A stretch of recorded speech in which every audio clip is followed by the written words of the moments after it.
अगला current affairs हमारा है व्हाट इज चाल विश्लेषण या गेट एनालिसिस। गेट एनालिसिस क्या है? एक ऐसी चिप आपकी बॉडी पे लगाई जाएगी जो बताएगी कि आप राइट डायरेक्शन में चल रहे हैं, आपके बॉडी पोस्चर सही है कि नहीं।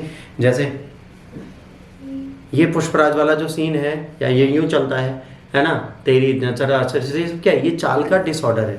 और मेरा ऐसे, तो ये सब क्या है? ये डिसऑर्डर्स है, इनका विश्लेषण किया जाता है, बताया जाता है कि आपके अंदर समस्याएं क्या है। तो आइए देखते हैं। चाल विश्लेषण के आधार पर हाल में बंगाल में 7 महीने की बच्ची के बलात्कारी को गिरफ्तार कर लिया गया।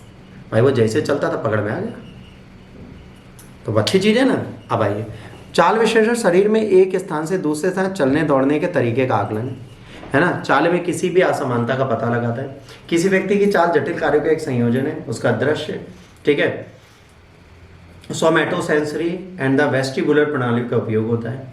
इसकी समस्याओं से साथ ही संबंधित जोड़ों की समस्याएं आसन और चाल संबंधी असामान्यताओं को जन्म दे सकती है। तो हमें पता चल जाता है, भाई मान लीजिए आज मैं ऐसे ऐसे चल रहा हूँ, तो मुझको पता है ना कि भाई मेरे में कोई प्रॉब्लम है। बट ये प्रॉब्लम अगर एक जांच से पता चल जाए, जैसे माँ बाप ने कहा कि भाई इस बच्ची का बलात्कार करने वाला रेंग रेंग के चलता था, शक्ल बदल लोगे, रेंगना थोड़ी ना बदल लोगे, या तो भाई व्हील चेयर पे चलो।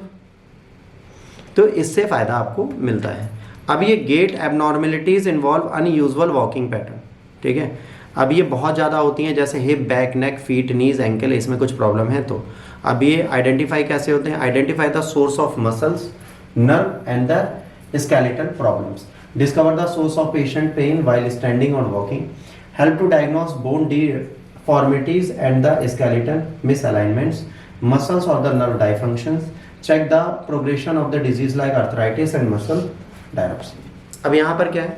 अब इसको अगर आप ध्यान से देखेंगे तो यहाँ पे क्या होता है कि जब इंसान चलता है, खड़ा होता है, तो उसमें कहीं ना कोई शारीरिक समस्या होती है। जैसे मान लीजिए मैं रात को सोता हूँ, तो अगर मैं बार बार ऐसे ऐसे करता हूँ, तो इसका मतलब ये है कि मेरी जो स्पाइन की नर्व है मुझे परेशान करे, मैं नहीं सो पा रहा।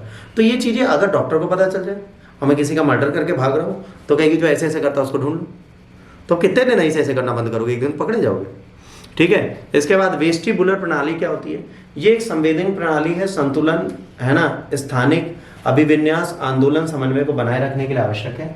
यह आंतरिक कान में स्थित है और गति और सिर की स्थिति को, संतुलन के बारे में जानकारी देती है और सोमैट्रोसेंसरी सिस्टम के साथ मिलकर काम करती है। मैंने आपको एक बार और बोला था, याद करिए, कि अगर आपका ये कान काट दिया जाए एक सिर्फ, आप खत्म। क्योंकि ये जो आपकी वेस्टिबुलर सिस्टम है उसके लिए कान भी बहुत जरूरी है। आपका एक कान काट दो, फिर आप खड़े होकर धड़ से गिर जाओगे, क्योंकि यहाँ से उसको बैलेंस नहीं मिल रहा।